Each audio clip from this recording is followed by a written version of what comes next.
Hello po mga kabayan, kamusta po kayo?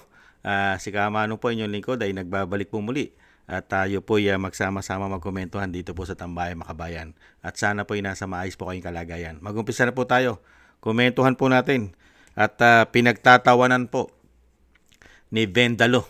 Ito pong planong hearing na gaganapin po sana mamaya mga kabayan at pilit pong hinaharang nila yan dahil ayon po kay Vendalo ay wala raw pong hearing ang Blue Ribbon Committee. At kung magkakaroon naman daw po ng hearing, ito po mga huwad na tinatawag niya, ay baka daw po sampahan pa ng kaso yan, ayon sa kanya. At syempre po, painggan po natin at panuorin. Ito pong sinasabi niyang hearing-hearingan nila Senator Marcoleta at Senadora Pia Cayetano. Mas mahusay pa at mas magaling sa mga lehitimong abogado. Itong si Vendalo. Ngayon ko lang po narinig yan. Hindi na po chairman ng Blue Ribbon si Senador Pia. Gayon din po si Senador Marcoleta. So, ano pa ang otoridad nila para mag-conduct ng Blue Ribbon? Tinawanan na lang ni Senator Erwin Tulfo ang kumalat na impormasyon sa social media tungkol sa pagkakaroon muli ng Blue Ribbon Committee hearing ng grupo ni Senator Alan Peter Cayetano. Sa naturang post na ibinahagi ni dating Congressman Mike Defensor, inaanyayahan pa nito ang publiko na makiisa at suportahan ang pagdinig.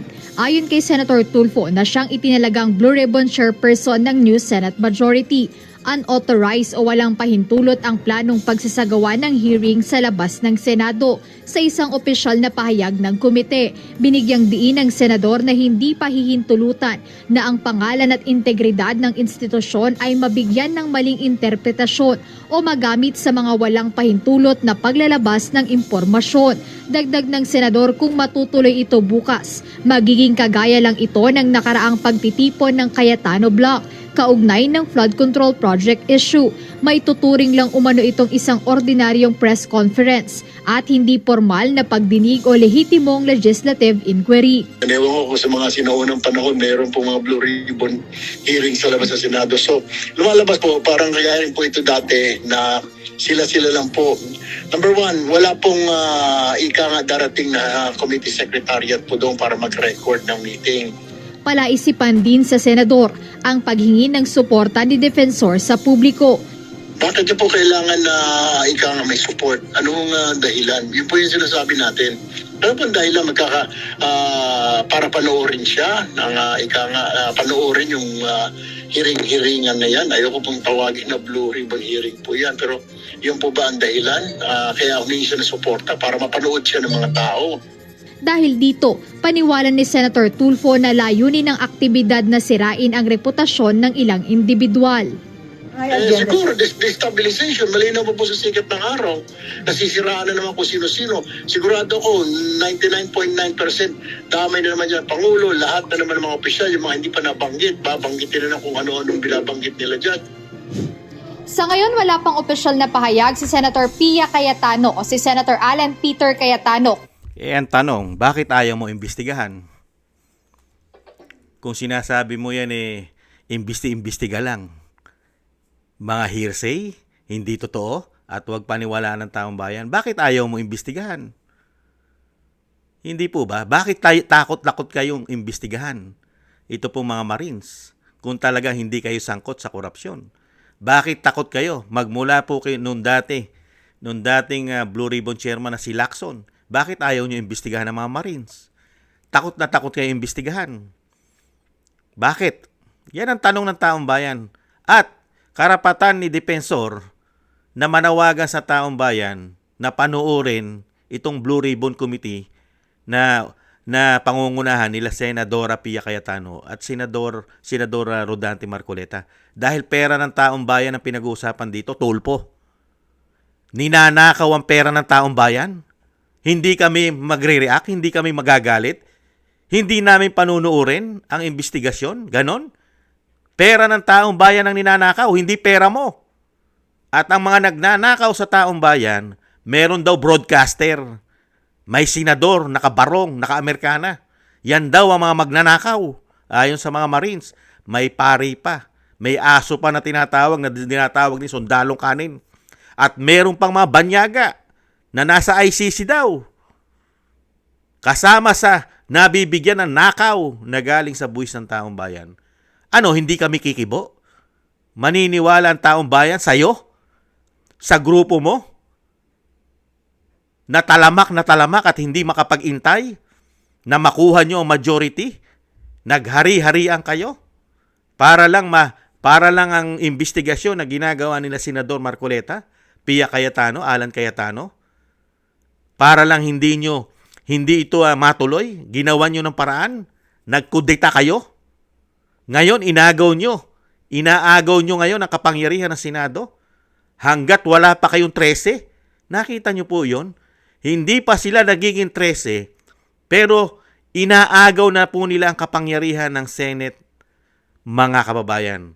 Binabastos nila yung binoto at nakakuha ng 13 votes na Senate President. Hindi nila kinikilala ang 13 votes na nakuha ni Senador at Senate President Alan Peter Cayetano. Nakita nyo po kawawalang yan ang mga taong yan. 12 pala sila. Pero sinasabi nila na sila na ang masusunod at wala na silang respeto doon sa nakakuha ng 13 votes. Dahil mga tuta po yata ito at senador ng Malacanang. Dahil mismo siya nagsasabi si Tulfo, sino raw po ang sasabihin mga sangkot? Malacanang? Bakit alam mo na ang Malacanang ay sangkot? Kasama ka ba ron? At saan napunta ang pera ng taong bayan na walang nakitang mga proyektong malalaki katulad ng flood control? Puro ghost project. Saan napunta ang pera? Yan ang tanong. Ba't ayaw nyo imbestigahan at ayaw nyo malaman kung sino ang mga nagparti-parte ng omisyon? Hindi po ba, Tulfo, takot na takot kayo na mabunyag ang mga sasabihin at patotoo ng mga Marines? Marines pa lang yan, wala pa si Saldico. Wala pa ang Maglolong Bersamin. Wala pa si Pangandaman. At marami pang iba. Wala pa sila Paul Estrada dyan. Sila Mark Tiksay, hindi pa kasama dyan. At wala pa rin statement dyan ng mga contractors. Ang mga contractors, napakarami na po pwedeng kuhanan ng statement sa investigasyon kung sino-sino mga politiko ang kumukuha sa kanilang komisyon, ng komisyon sa kanila. Katulad ng Diskaya, hindi po ba, Tulfo? Pero gusto nyong wakasan na. At ano ang gusto mo mangyari, Tulfo? Para hindi maimbestigahan ang pangalan mo. Dali na lang sa ombudsman ang investigasyon. Bahala na ang ombudsman sa investigasyon ng korupsyon. Bakit? Kaalyado? Tuta? Aso? Ganun po ba? Di umano? Yan ang gustong mangyari ni Tulfo. Tigilan na ang investigasyon at dali na lang sa ombudsman at lahat sila ay safe. Ligtas na silang lahat. Wala na pong silang kaso. Ang kakasuhan na lang po, yung kalaban nila sa kanila pong maitim na balak sa ating bansa. Hindi po ba? Yan po mga kababayan, itong lahi ng Tulfo. Lahi yata ito na mga ulupong at mga buhaya di umano. Hindi kaya lahi ng ulupong ito? Di umano? Mga kababayan, ibang klase. Mananahimik ang taong bayan? Maniniwala tayo sa mga magnanakaw na lang tayo maniniwala? Pera ng taong bayan ang ninanakaw, buwis natin, ninanakaw? Mananahimik tayo? Hayaan na lang natin na magsalita at paniwalaan natin ang mga magnanakaw sa ating bansa? Yung mga gustong panagutin ng mga magnanakaw, yun ang sasabihin na mali ang ginagawa at huwag suportahan ng taong bayan yung tama. Ang suportahan yung mga magnanakaw. Unbelievable ka, Tulfo. Panahon naman yan. Panahon nyo yan eh. Ngayon, tumatawa ka. Napakasaya mo. Tawa ka ng tawa. Pagdating ng panahon, baka iyak naman ang marinig sa'yo at puro awa. Hindi kaya. Panahon lang naman yan. Saan ka nakakita?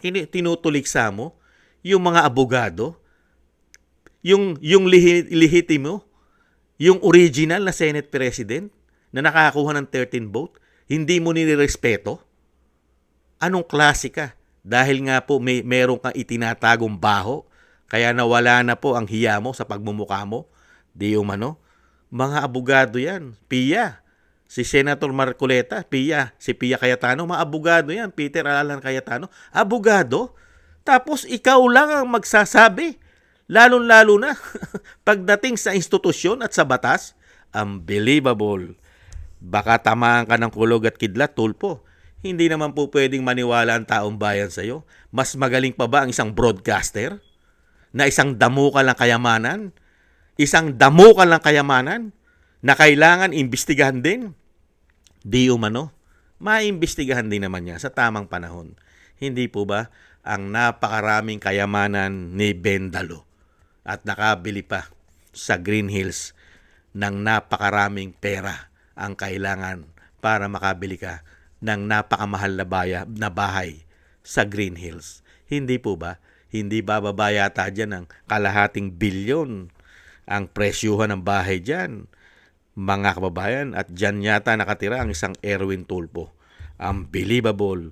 Mas malaki pa ang asset, mga kababayan, ni Tulfo kaysa sa Vice President. Malakas pa lang kumita ang broadcaster, ang radio announcer, malakas pa lang kumita. Unbelievable. Kahanga-hanga. Kahanga-hanga po itong si Tulfo. Mas magaling pa sa mga mambabatas ang isang broadcaster. Maraming salamat po sa gusto po natin tambahay, makabayan, at sana po ay tuloy-tuloy lang po tayo sumuporta sa tama. Thank you po sa inyo. At thank you rin po sa mga nagbibigay po ng comment, like, share, and subscribe, at patuloy po na susubscribe. Maraming salamat po sa inyo. At sumuporta po tayo sa katotohanan. At thank you rin po sa mga nagbibigay po ng tulong at biyaya. Shoutout po kay Eric Hershow from Canada.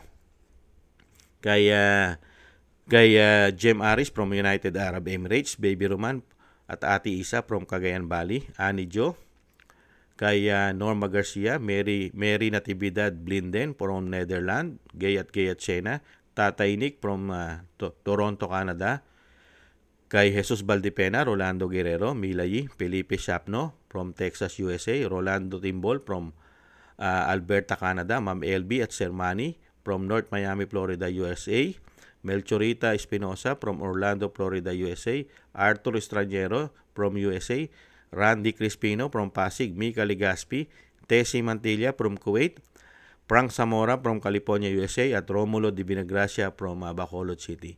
Maraming salamat po sa inyo, mga kabayan, at tiis-tiis lang po tayo at kailangan po natin magtiis.